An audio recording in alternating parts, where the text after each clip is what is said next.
এর আগের দুটো ভিডিওর মধ্যে আমি ভালোভাবে বুঝিয়ে দিয়েছি তুমি একটা ইউটিউব চ্যানেল কিভাবে মনিটাইজ করবে, আর মনিটাইজ করার পর তোমার ইউটিউব চ্যানেলের মধ্যে গুগল পিনটা কিভাবে বাড়িতে নিয়ে আসবে, মানে মনিটাইজেশনের সমস্ত প্রক্রিয়া কিন্তু আমি দিয়ে দিয়েছি এই চ্যানেলের মধ্যে।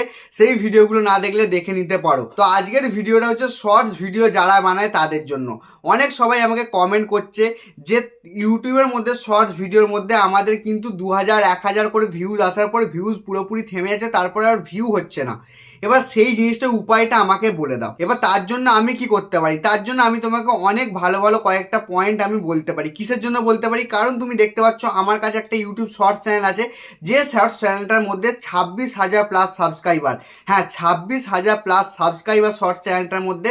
আর শর্টস চ্যানেলটার মধ্যে কিন্তু ভালো রকম ভিউজ আসছে। আর এই শর্টস চ্যানেলটার মধ্যে ইন্টারেস্টিং কথা হচ্ছে যে আমার এই শর্টস চ্যানেলটার মধ্যে 1000 2000ই ভিউজ আসছিল, এখন দেখতে পাচ্ছ শর্টস চ্যানেলটার মধ্যে 25,000 30,000 করে ভিউজ আসছে। তো কি করে আসছে সেই জিনিসটাই আমি তোমাকে বলবো। আর তুমিও যদি তোমার শর্টস চ্যানেলের মধ্যে সত্যি 20,000 30,000 করে ভিউজ নিতে চাও, ভালো করে শুনবে, যারা সত্যি 20,000 30,000 1 লাখ 2 লাখ শর্টস চ্যানেলকে ভাইরাল করে শর্টস চ্যানেলে তারা টাকা ইনকাম করতে চাও, তারা কিন্তু এই ভিডিওটা পুরোটা দেখো মনোযোগ সহকারে। আর যারা করতে চাও না তারা এখনই ভিডিও ছেড়ে চলে যাও। বুঝতে পারলে? তো ভিডিওটা আবার শুরু করা যাক। তো দেখো এই শর্টস চ্যানেলটার মধ্যে আমি প্রথমে যে ট্রিকটা লাগিয়েছিলাম, যখন আমার 1000 2000 ভিউজ আসছিল, প্রথমে আমি যে ট্রিকটা লাগিয়েছিলাম সেই ট্রিকটা কি, সেই ট্রিকটা হচ্ছে আমি দেখছিলাম যে আমার ভুলটা কোথায় হচ্ছে। এই জিনিসটা তোমাকেই দেখতে হবে, তোমার নিজের ভিডিও দেখে কি নিজের ভালো লাগছে সেই জিনিসটা তোমাকে আগে ভেরিফাই করতে হবে। বুঝতে পারলে? প্রথম পয়েন্ট হচ্ছে এটাই, তুমি নিজের ভিডিও নিজে বারবার দেখো, ইউটিউবের মধ্যে নয়। অনেক সবাই ভুল করে যে ইউটিউবের মধ্যে ভিডিও দেখতে শুরু করে, ইউটিউবের মধ্যে নয়। তুমি যখন ভিডিওটা বানিয়ে নিয়েছো, বানিয়ে করে পুরো রেডি করে নিয়েছো, তখন নিজের ভিডিওটা গ্যালারি থেকে নিজে বারবার দেখো, ভিডিওটা কি তোমার নিজের পছন্দ হচ্ছে। যদি নিজের পছন্দ হয় তাহলে খুবই ভালো কথা, তার মানে তুমি ভিডিও ভালো বানিয়েছো। তারপরে তুমি ভিডিওটাকে আপলোড করো। আপলোড করার পর ভালো করে মন দিয়ে কথাটা শুনবে, এটা কিন্তু একটা প্রচণ্ড গুরুত্বপূর্ণ কথা। আপলোড করার আগেও কিন্তু অনেকগুলো কাজ আছে। আপলোড করার আগে কিভাবে আপলোড করতে হয় সেই বিষয়ে একটা সঠিক ভিডিও কিন্তু আমি নিয়ে আসবো খুব তাড়াতাড়ি। কিন্তু এখানে আমি বলছি আপলোড করার পর তুমি কি করবে। আপলোড করার পর তুমি ভিডিওটাকে কি দেখবে যে অনেক সময় ভিউজ আসে না।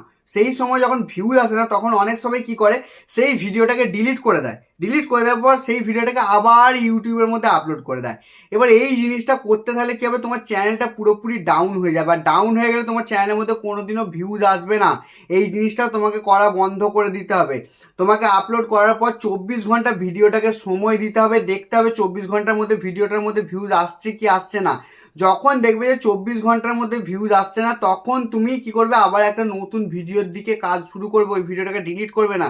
ইউটিউব একটা গ্যালারির মতন, যখন তোমার ইউটিউবের মধ্যে অনেকগুলো ভিডিও আসবে নয়, তখন যদি একটা ভিডিওর মধ্যে 1000 2000 ভিউজ যায়, সেই ভিডিওটার জন্য পেছনে তুমি যে ভিডিওগুলো আপলোড করছো সেই ভিডিওগুলোর মধ্যে 10টা 15টা 20টা করে ভিউজ বাড়তে থাকবে। সেই কারণে বলছি কোনো ভিডিওই আপলোড করে ডিলিট করবে না। ভিডিও আপলোড করার 24 ঘন্টা 48 ঘন্টা পর্যন্ত সময় দাও, ইউটিউবকে বোঝার সময় দাও তুমি কোন বিষয়ে ভিডিওটা বানিয়েছো। এবার দেখো এরপরেই আসে তৃতীয় পয়েন্ট, কোন বিষয়ে ভিডিওটা বানিয়েছো বললাম, এরপরেই আসে তৃতীয় পয়েন্ট, যেই ভুলটা আমি এই চ্যানেলটার মধ্যে করিনি। তোমাকে যে কোনো একটা ক্যাটাগরি বেছে নিতে হবে। তুমি ধরো গেমিং ভিডিও ইউটিউব শর্টসের মধ্যে দিচ্ছ, তাহলে কিন্তু তোমাকে গেমিং ভিডিও ইউটিউব শর্টসের মধ্যে দিতে হবে। এটা নয় যে তুমি আজকে গেমিং ভিডিও দিয়ে দিলে কালকে তুমি কুকিং ভিডিও দিয়ে দেবে, তোমার ইউটিউব শর্টস ভিডিও ভাইরাল হয়ে যাবে, মোটেই হবে না। তুমি আজকে ধরো গেমিং ভিডিও যেহেতু ইউটিউবের মধ্যে আপলোড করছো, তাহলে শর্টসের মধ্যে আপলোড করছো, তাহলে তারপরে দিন তোমাকে গেমিং ভিডিও আপলোড করতে হবে। যদি তোমার গেমিং ভিডিওর উপরে ইন্টারেস্ট থাকে তবেই গেমিং ভিডিওর উপরে কাজ করা শুরু করো, ভুলভাল ভিডিওর উপরে কাজ করা শুরু করো না। এবার দেখো আরেকটা গুরুত্বপূর্ণ পয়েন্ট তোমাকে আমি বলছি, যে পয়েন্টটা কোনো বড় ইউটিউবার তোমাকে বলবে না। যারা সাকসেসফুল চ্যানেল দাঁড় করিয়েছে তারা এই জিনিসটা জানে, কিন্তু তারা কোনোদিনও বলবে না। কিন্তু সব বড় ইউটিউবার এই জিনিসটা জানে, কিন্তু তারা কিন্তু তোমাকে কোনোদিনও বলবে না। সেটা কি, সেটা হচ্ছে ট্রেন্ড ফলো করা। সবার লাইনেই ট্রেন্ড আসে, মানে কি টেক ক্যাটাগরির মধ্যেও ট্রেন্ড আসে, গেমিং ক্যাটাগরির মধ্যেও ট্রেন্ড আসে, ফানি ক্যাটাগরির মধ্যেই ট্রেন্ড আসে। এই ফানি ক্যাটাগরির মধ্যে কয়েকদিন আগে ট্রেন্ড এসেছিল কিরিস কা শুননে কা গান। এই জিনিসটার উপরে যারা যারা ভিডিও বানিয়েছে, শর্টস ভিডিও বানিয়েছে, তাদের ভিডিওর মধ্যে মিলিয়নে ভিউজ গেছে। মিলিয়নে ভিউজ গেছে কি যায় না, তুমিও নিশ্চয়ই, তোমার চোখেও নিশ্চয়ই পড়েছে, ইনস্টাগ্রামেও গেছে, ফেসবুকেও গেছে, এমনকি ইউটিউবের মধ্যেও গেছে।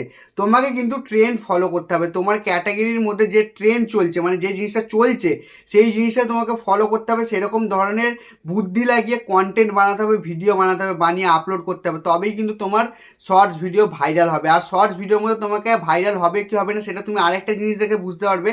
তোমার শর্টস ভিডিওটার মধ্যে যাবে, যে শর্টস ভিডিও আপলোড করেছো, আপলোড হয়ে যাওয়ার পরে যাওয়ার পর শর্টস ভিডিওটার মধ্যে এঙ্গেজমেন্ট অপশনটা যাওয়ার পর ওখানে তুমি দেখতে পাবে সোয়াইপ টু স্কিপ রেশিও, এরকম ধরনের একটা কিছু সোয়াইপ রেশিও একটা জিনিস আছে, ঠিক আছে।